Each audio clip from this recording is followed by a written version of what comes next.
If you carried America's most powerful squad weapon in World War II, your chances of survival dropped dramatically the moment the shooting started. US Army estimates suggested that a bar gunner had a life expectancy of roughly 30 minutes in a major firefight. The reason was simple and brutal. German soldiers learned very quickly that the fastest way to cripple an American infantry squad was to kill the man carrying the automatic rifle. But the battlefield was only part of this weapon's dark history. Long before it returned to haunt German troops in the Second World War, the Browning automatic rifle, the BAR, had already earned a reputation as one of the most feared guns in America. During Prohibition, it became the weapon of choice for the country's most violent criminals, punching through police cars, engine blocks, and officers who had nothing more than revolvers and shotguns to fight back. To understand why Germans came to hate and fear the BAR so deeply, we have to go back even further, not to World War II, but to the muddy trenches of World War I, where modern industrial warfare created a problem no existing weapon could solve. The trench warfare problem. World War I infantry assaults were nightmares of timing and distance. Artillery was devastating. It could pulverize enemy trenches, destroy wire obstacles, and suppress defenders long enough for an attack to begin. But that bombardment had to stop before friendly troops advanced.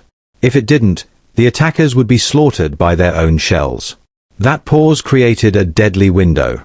As soon as the artillery lifted, defenders emerged from deep dugouts, rushed to their firing positions, and set up machine guns. By the time attacking infantry crossed open ground, German gunners were ready. Entire waves of men were cut down before they reached the trench line. Traditional infantry tactics made this even worse. Fire and movement required one part of a unit to shoot while the rest advanced. That slowed the attack and reduced firepower at exactly the moment maximum suppression was needed. What armies desperately needed was a way for the entire assault line to move forward together while still maintaining continuous fire. The French experiment. The French were the first to attempt a solution. Their answer was the Chow Chat, often remembered today as one of the worst machine guns ever made. And while that reputation isn't entirely unfair, it hides an important truth. The Chow Chat proved something revolutionary. A single soldier could carry automatic fire forward during an assault. French units didn't just use it for suppressive fire. They formed assault teams built around the weapon, advancing toward enemy machine gun nests with grenades and automatic fire, destroying them at close range. The concept worked. The execution, however, did not. The Chauchat's long recoil system produced violent, uneven recoil. External moving parts snagged on gear and debris. Mud and dirt crippled reliability. American troops issued .30-06 converted versions encountered even worse problems. The weapon was awkward to fire from the hip, unreliable under stress, and frustrating to maintain. Still, the idea was sound. The French had proven that man-portable automatic weapons could transform infantry tactics. What they lacked was the right design. Why machine guns weren't the answer? Heavy machine guns already existed. Maxim guns, Vickers guns, and similar weapons dominated defensive warfare. But they were heavy, water-cooled, and crew-served. You couldn't realistically advance across no man's land while dragging a 100-pound machine gun and its cooling system behind you. The US Army tested alternatives, including the French Berthier light machine gun, which performed well in Marine Corps trials in 1917. But manufacturing problems and funding issues killed the program. That left one option: design a new weapon from scratch. Enter John Moses Browning. The task fell to John Moses Browning, already one of the most respected firearms designers in history. By that point, Browning had decades of experience designing pistols, rifles, and machine guns for multiple nations. If anyone could solve this problem, it was him. Browning envisioned something very specific. Not a machine gun. Not a traditional rifle. But something entirely new. He designed a man-portable automatic rifle, chambered in the full power .30-06 cartridge, capable of both semi-automatic and fully automatic fire. It had to be rugged enough to survive mud, debris, and neglect. It had to function under the worst battlefield conditions. And it had to carry more ammunition than the standard 5-round bolt-action rifle. The magazine capacity settled at 20 rounds. Larger 40-round magazines were tested, but they proved too long and awkward, especially for prone firing. They were mostly abandoned. The concept of walking fire. Understanding the BAR requires understanding the doctrine behind it. The BAR was built for walking fire. In an assault, Soldiers armed with bars would advance toward the enemy while firing from the hip, primarily in semi-automatic mode. Accuracy wasn't the goal. Suppression was. The objective was to keep defenders pinned, forcing them to stay under cover instead of firing back. Once the assault closed to short range, the selector would be switched to full automatic, delivering short, violent bursts during the final rush and trench clearing. This concept is often compared to later assault rifle doctrine, controlled semi-automatic fire with automatic capability when needed. The difference was that the bar did this with a full-power rifle cartridge, generating serious recoil. Controlling it required strength and training, but the payoff was range and stopping power no intermediate cartridge could match. A rifle designed for combat stress. Even small details reflected Browning's understanding of combat. The fire selector was deliberately stiff. Moving it required effort, often 2 fingers or both hands. The selector ran from safe, closest to the shooter, forward to semi-automatic, and then forward again to full automatic. Switching from semi to auto was easy. Returning to safe required deliberate force. The idea was simple. Under stress, a soldier shouldn't accidentally end up with a dead weapon. The original bar weighed about 16 pounds. Heavy, but lighter than weapons like the Lewis gun, which exceeded 20 pounds. That difference mattered. Shoulder fire was part of the bar's intended role, something you simply couldn't do with heavier automatic weapons. The sights were borrowed from the M1917 Enfield rifle, featuring an excellent rear aperture system capable of accurate fire at distance. This wasn't just a spray-and-pray weapon. In trained hands, it could be deadly precise. A weapon about to change everything. Production would be messy. Contracts would be fought over. Commanders would hesitate to deploy it. But when the bar finally reached the battlefield, it would terrify enemy soldiers who had never seen anything like it before.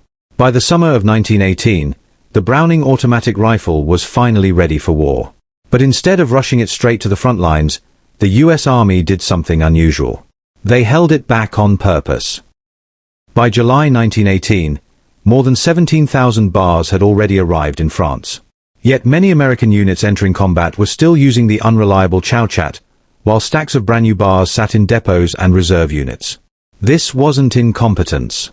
It was strategy. Pershing's gamble. General John J. Pershing believed the bar could be a war-changing weapon.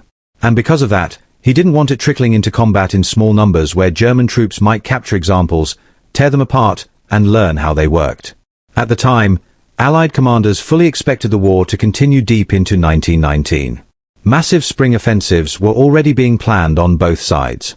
Pershing wanted the bar introduced all at once, equipping entire divisions simultaneously and denying the Germans the chance to study it in advance.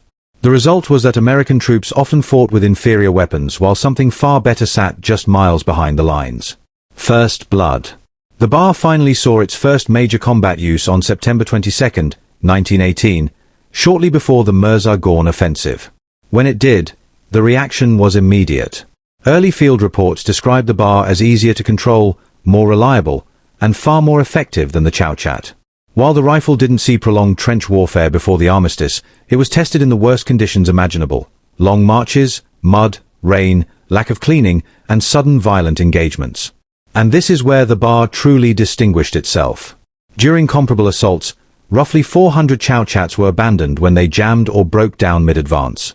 Soldiers simply left them behind rather than stopping under fire to fix them. By comparison, only 72 bars suffered the same fate. That mattered. An automatic weapon that can't keep up with an assault is worse than useless. The bar proved it could move forward with the infantry instead of becoming dead weight. Built for walking fire. The bar wasn't just a rifle, it came with its own doctrine and equipment. The bar gunner wore a dedicated web belt unlike anything issued to riflemen. On the right side was a metal cup, specifically designed to support the buttstock of the bar during walking fire. Firing from the hip while advancing wasn't something soldiers improvised. It was official US Army doctrine. From the first encounters, German troops reacted strongly. Prisoners reported being shaken by the sound and volume of fire. Many surrendered rather than face a weapon they didn't understand and couldn't easily counter. The war ended too quickly for the bar to fully prove itself in World War I, but the foundation of its reputation was laid. And the rifle story was far from over. America's new criminal weapon. When the war ended, Approximately 52,000 M1918 bars remained in U.S. inventory. Thousands sat in National Guard armories scattered across the country. Those armories were lightly guarded, staffed part-time, and poorly secured. Criminals noticed. During Prohibition, America experienced a surge in organized crime and armed violence. Bootleggers, bank robbers, and gangsters faced law enforcement officers armed mostly with revolvers, shotguns, and little else. The bar changed that balance overnight. Clyde Barrow's favorite gun. No criminal embraced the bar more enthusiastically than Clyde Barrow. Barrow preferred the bar over the Thompson submachine gun for one simple reason: penetration. The .3006 cartridge could punch through car doors, engine blocks, and thick steel panels that easily stopped .45 ACP rounds. That mattered when police used their vehicles as cover. On July 7, 1933, Clyde and Buck Barrow broke into a National Guard armory in Enid, Oklahoma. They escaped with 5 bars, 46 Colt .45 pistols, and 10,000 rounds of ammunition. Clyde didn't leave the gun's stock. He shortened barrels and gas tubes, chopped stocks just behind the pistol grip, and welded 3 20-round magazines together, giving himself 60 rounds before reloading. In effect, he was creating crude versions of what Colt would later sell as the Monitor. Law enforcement outgunned. The Barrow gang's firepower was devastating. During a shootout in Joplin, Missouri, in 1933, Bonnie Parker provided covering fire with a bar while the gang killed 2 lawmen. One highway patrol sergeant later recalled, "That little red-headed woman filled my face with splinters on the other side of that tree with one of those guns." When Bonnie and Clyde were finally ambushed in May 1934, their car contained 3 full automatic bars and 100 loaded 20-round magazines. The message was clear: American law enforcement was completely outmatched. The National Firearms Act. The violence shocked the country and led directly to the National Firearms Act of 1934. The law imposed a $200 tax on machine guns. That may not sound like much today, but in 1934 it was equivalent to roughly $4,700, deliberately set high enough to keep automatic weapons out of civilian hands. Colt responded by developing the R80 Monitor, a lighter bar variant with an 18-inch barrel intended specifically for law enforcement use. At around 14 pounds, it was faster and easier to handle, but its production numbers remained limited. The Army changes course. By the late 1930s, war was once again looming in Europe. The US Army decided the bar needed updating. And this is where things started to go wrong.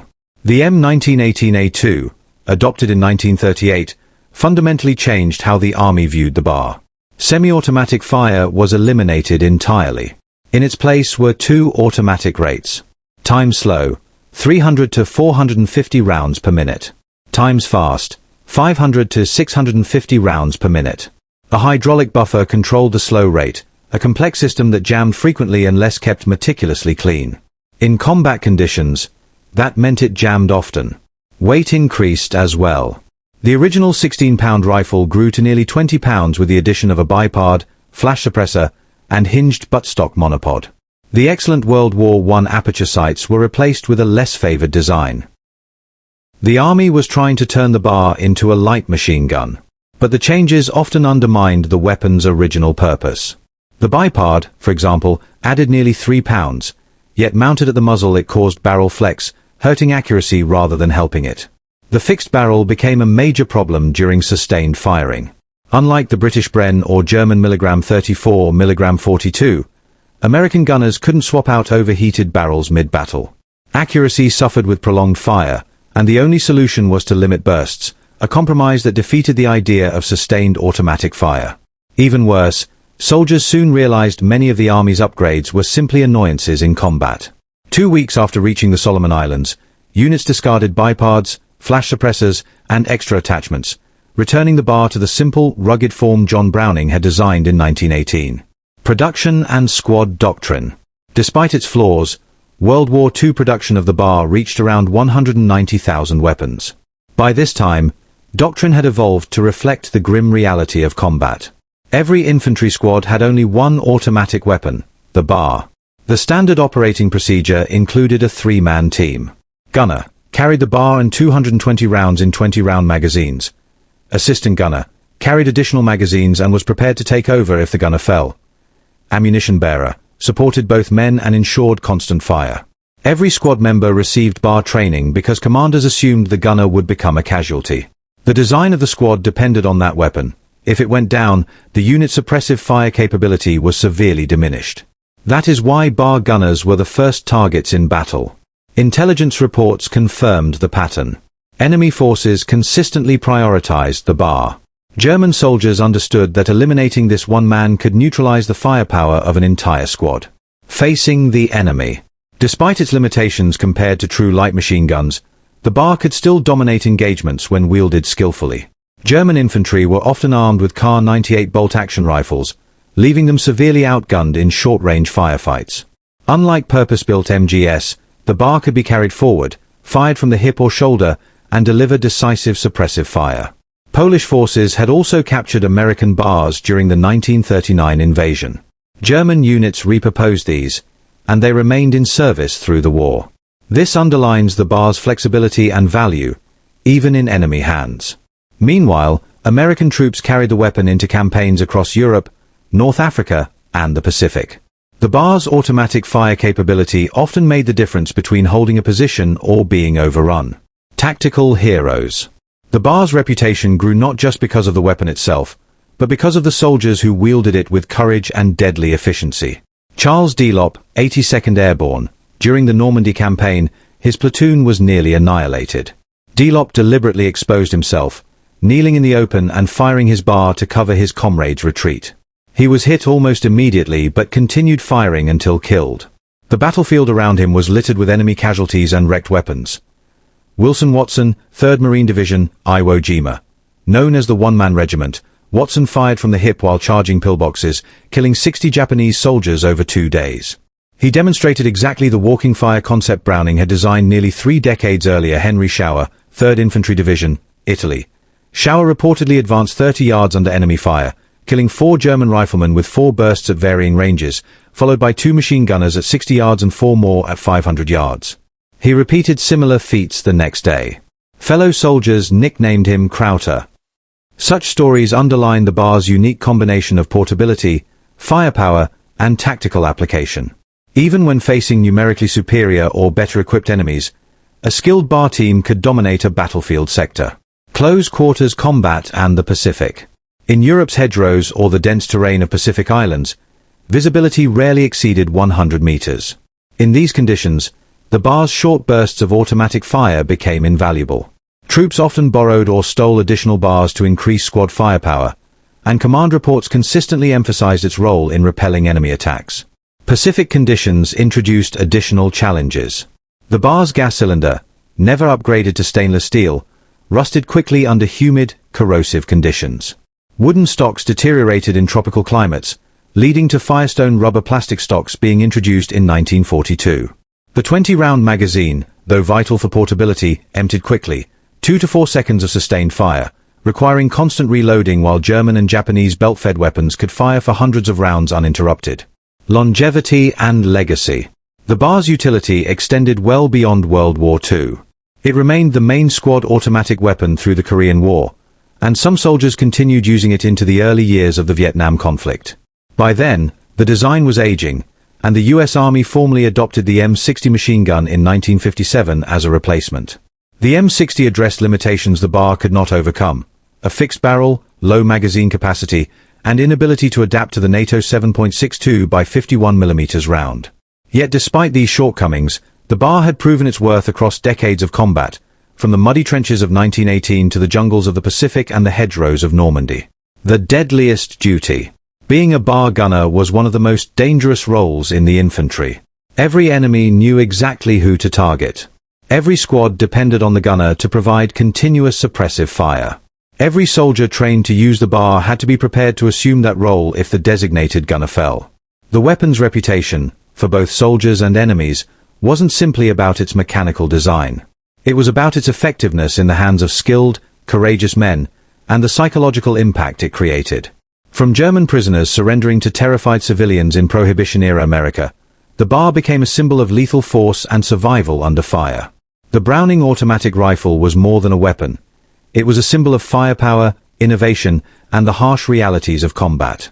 Designed for walking fire in the trenches of 1918, The bar went on to serve through World War II, Korea, and even into the early stages of Vietnam, evolving in ways John Browning likely never imagined. From walking fire to squad anchor. Browning's original intent was straightforward. Create a rifle that allowed a single soldier to provide continuous automatic fire while moving, pinning enemy troops and enabling an infantry assault to advance. In practice, the bar became the squad's heartbeat, dictating tactics, training, and even the psychological makeup of units. In World War II, the US Army standardized a three-man bar team: gunner, assistant gunner, and ammunition bearer. Every squad member received bar training because the Army understood that the gunner was expected to fall in combat. Losing that one weapon could cripple a squad's firepower, making every bar gunner a priority target for the enemy. German troops quickly adapted. Intelligence reports consistently noted that the bar was always the first target in any engagement. Capture and reuse of the weapon by German and Polish forces confirmed its effectiveness and reliability. The challenges of combat. Despite its power, the bar was far from perfect. The fixed barrel limited sustained fire.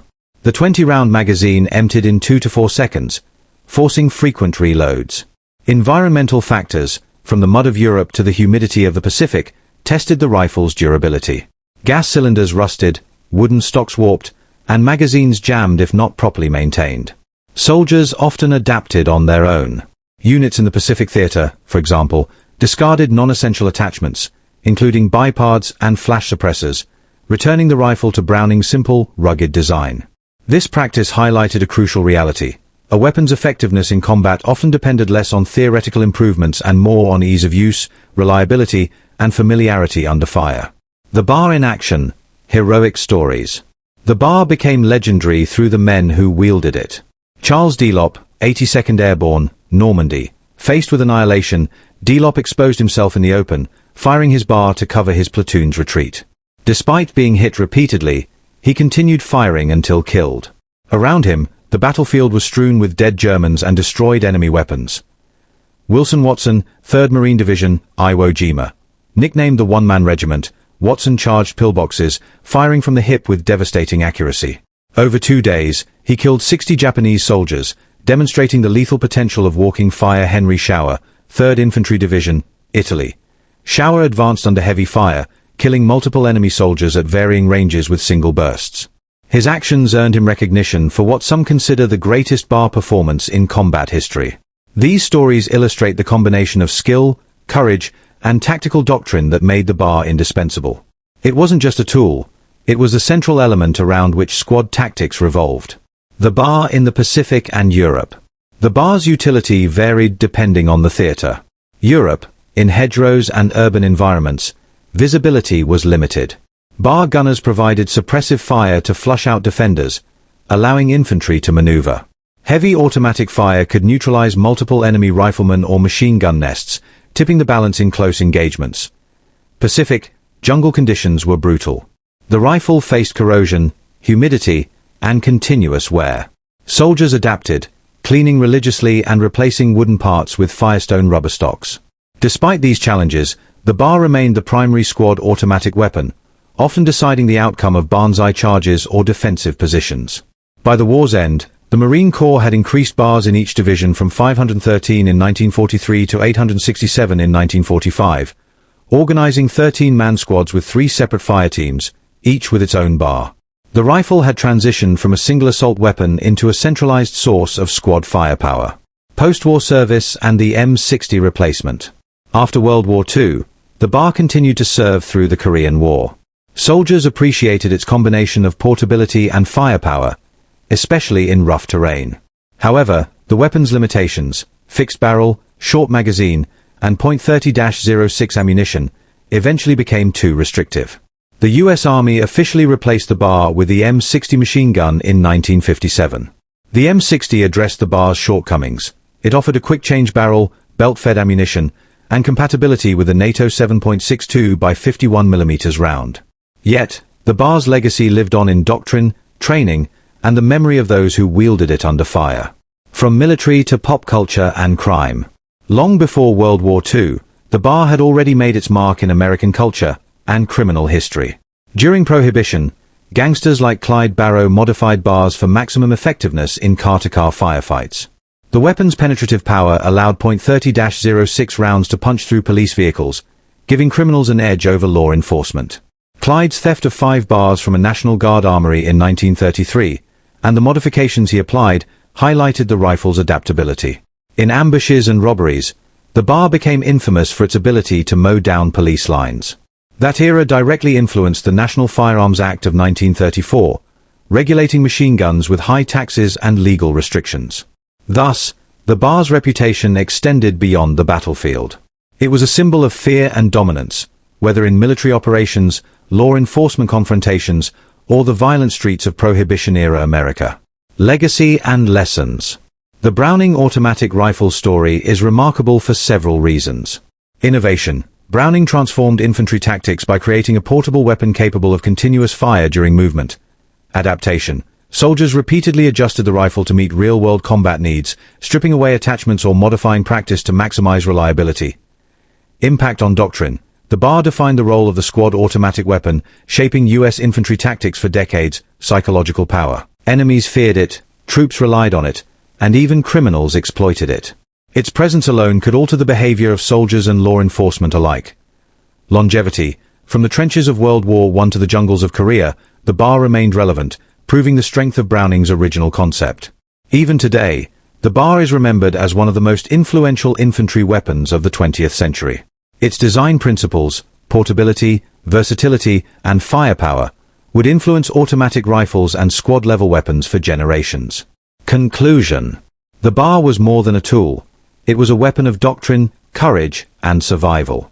Soldiers faced almost certain death if carrying it, yet it became the backbone of the squad, enabling smaller units to punch above their weight. From the muddy fields of France to the beaches of Normandy, the jungles of the Pacific, and the mountains of Korea, the bar proved that one well-placed, well-handled automatic rifle could change the outcome of a battle. And while its later versions introduced flaws, and it was eventually replaced by newer designs, the legend of the bar, and the men who carried it, endures. From gangsters in the 1930s to Medal of Honor recipients on the front lines, the bar left an indelible mark on both American military history and popular imagination. In the end, the Browning automatic rifle was not just a weapon, it was a revolution in infantry combat, a tool of survival and suppression, and a testament to the vision of John Browning, whose designs continue to echo in the firearms of today.